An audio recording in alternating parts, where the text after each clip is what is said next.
recordarán de que hace un tiempito, creo que hace un mes, compartimos el tema de sin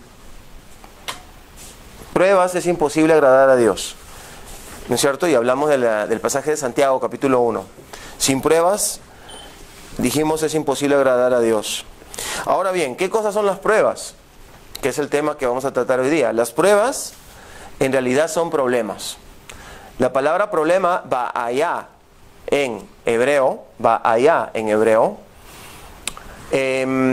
la palabra va allá, que también puede ser no sé, se puede utilizar como no sé, o se puede utilizar como koshi, que es dificultad, está relacionada de alguna manera a la palabra entrenamiento.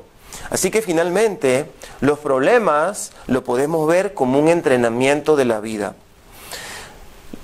Pero vamos a hablar por qué para muchos de nosotros los problemas no son un entrenamiento, sino son una serie de circunstancias que agobian nuestra vida y que nos retrasan. Número uno, porque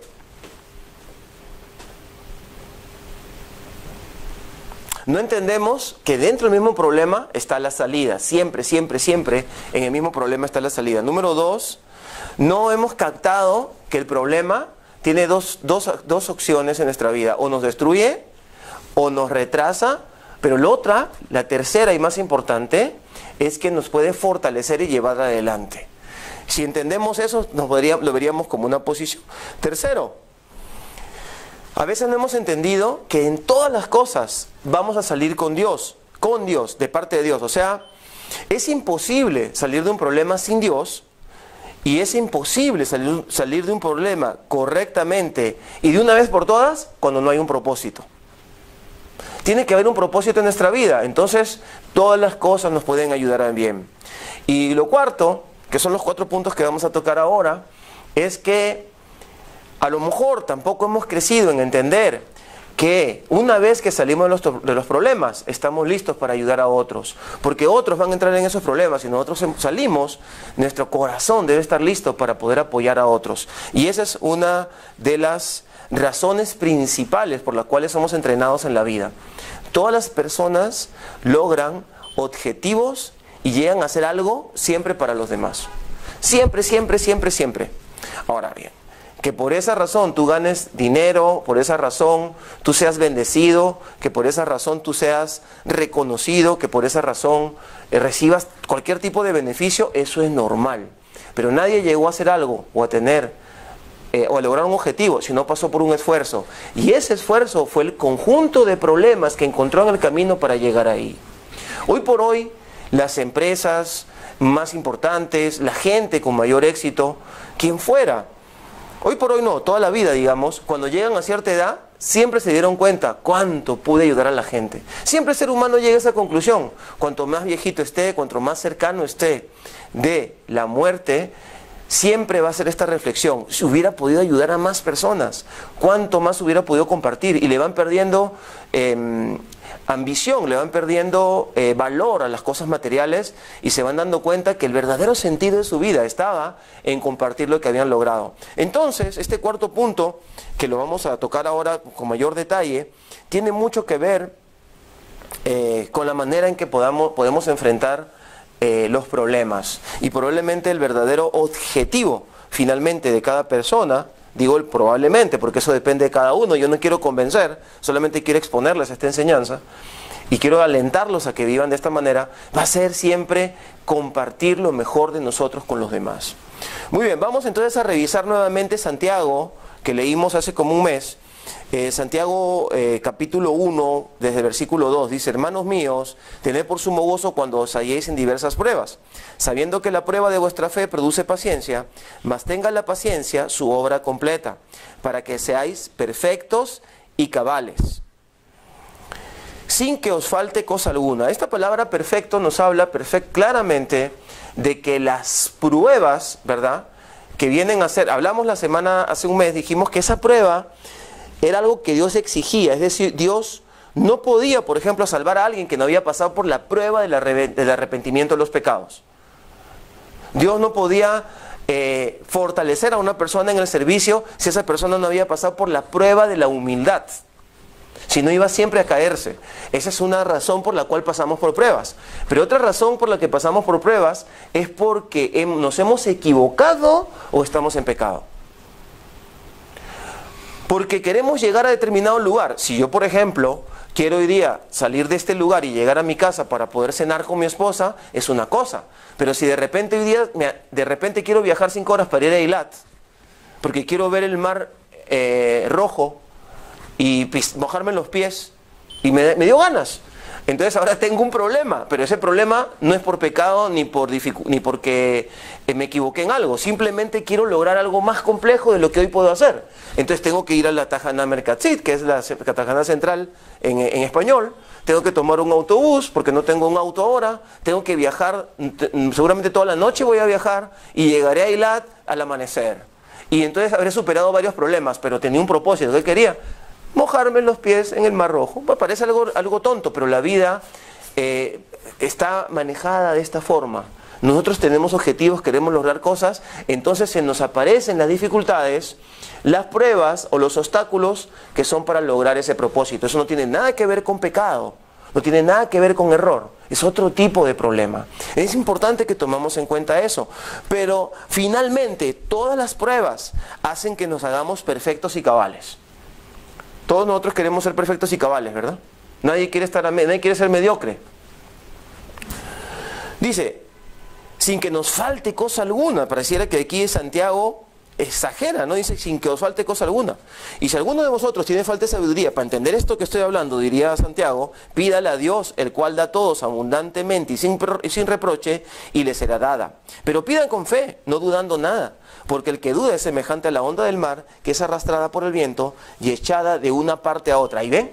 Una persona que no tiene sabiduría, una de las señales de alguien que no tiene sabiduría, hermanos, tomen atención, y esta es una epidemia en los 2 últimos siglos, es la falta de propósito. La gente no sabe a dónde va. La gente no sabe qué quiere en la vida. Hay personas que tienen mucho dinero y no saben dónde tienen que ir. Hay personas que han estudiado 14, 15 años y no saben dónde tienen que ir. No hay propósito, ¿verdad? No hay sabiduría. Por esa razón, tenemos que pedirle a Dios que nos dé sabiduría. Porque todas las cosas en la vida, hermano amado, el matrimonio, empezar una empresa, desarrollar un ministerio, estudiar, todo es problemas. Todo es problemas. Y el éxito tuyo va a estar en cuál fue tu capacidad o sabiduría para solucionar tus problemas. El concepto humanista de inteligencia es la capacidad que tenemos para solucionar problemas con los recursos que tenemos en ese momento. Esa es inteligencia. La capacidad que una persona tiene para solucionar problemas con los recursos que tiene en ese momento. O con lo que él en ese momento se inspira para solucionar el problema. Entonces, pero la sabiduría finalmente entendemos que es estar cerca de Dios, pedirle a Él que nos dé un propósito en nuestra vida. ¿No es cierto? Entonces, dice que eso se lo tenemos que pedir a Dios. Porque una persona sin propósito y sin sabiduría, no está diciendo sin profesión, no está diciendo sin plata, no está diciendo que sea pobre, no está diciendo que sea hombre o mujer. Simplemente una persona sin sabiduría, tenga lo que tenga y sea quien sea, como algunos presidentes de la República que se nota que son llevados de un lugar a otro por las olas del mar, esa persona será llevada de un lugar a otro, de una corriente a otra, de una ola a otra, de un viento a otro. Entonces necesitamos pedirle a Dios sabiduría, ¿no es cierto? Ahora, dice que Dios nos la dará sin reproche, pero pida con fe, no dudando. Porque si duda es semejante a la onda del mar que es llevada y arrastrada de un lugar a otro. ¿Qué es la fe? Lo hemos estudiado, no lo voy a hablar ahora, pero la fe juega un papel importante en todo esto.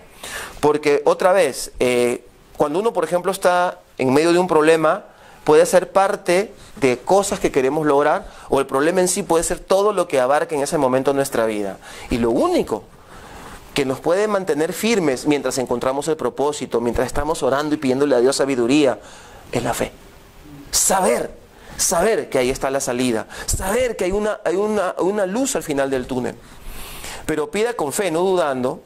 Y luego dice, no piense pues quien tal haga, es decir, que no pida con fe Es decir, que no haya pedido a Dios sabiduría y se haya lanzado a hacer cosas.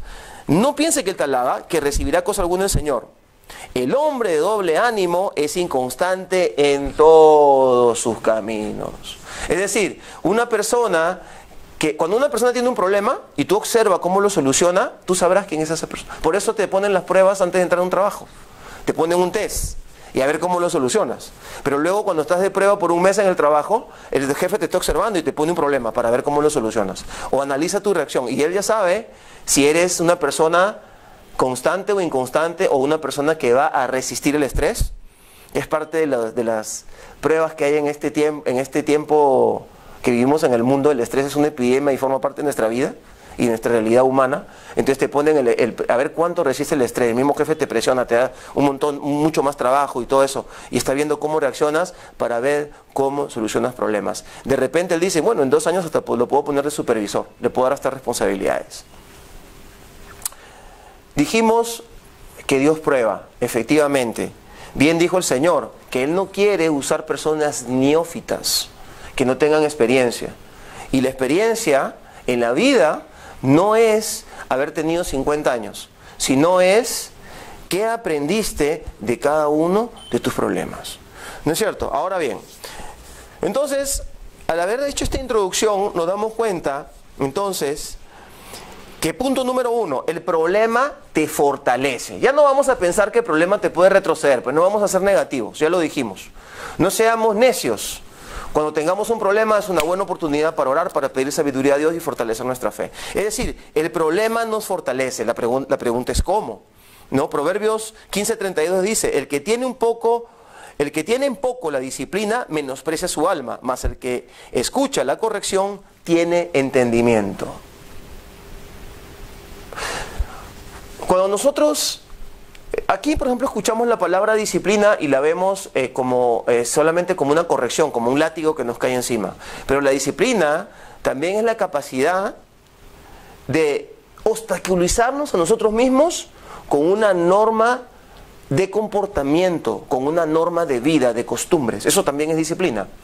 Ejemplo, si yo quiero desarrollar mi cuerpo de tal manera que pueda correr 100 metros planos en menos de 10 segundos, ¿no es cierto? Entonces yo tengo que desarrollar una disciplina, me tengo que levantar todos los días en la mañana, tengo que hacer un entrenamiento, tengo que cambiar mi dieta, ya no puedo dormir la cantidad que quiero dormir, ya no puedo comer lo que quiera comer, y entonces esa es una disciplina autoimpartida, que no es un látigo, sino es una manera sabia de lograr un objetivo.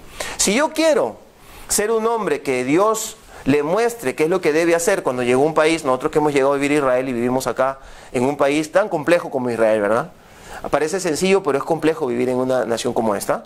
Tenemos que entonces dedicar un tiempo a la oración. Si nosotros dedicamos un tiempo consistente a la oración, dedicamos un buen tiempo a leer las noticias, qué está pasando en este país, dedicamos un buen tiempo a relacionarnos, a aprender el idioma, entonces nos estamos impartiendo disciplina para lograr el objetivo de saber realmente qué hacer y cómo hacer en el país. Es decir, todos los objetivos implican eso. Entonces, si usted menosprecia la disciplina, ¿verdad?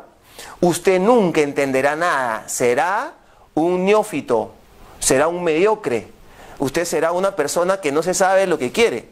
Una persona que no produce algo mejor ni para usted ni para los demás. Es decir, usted será débil, porque no tiene entendimiento. Y de repente entonces dicen, salgamos todos corriendo de Israel, a ver, los que puedan salgan. Y tú te vas con todo el mundo, porque no sabías para qué estabas aquí.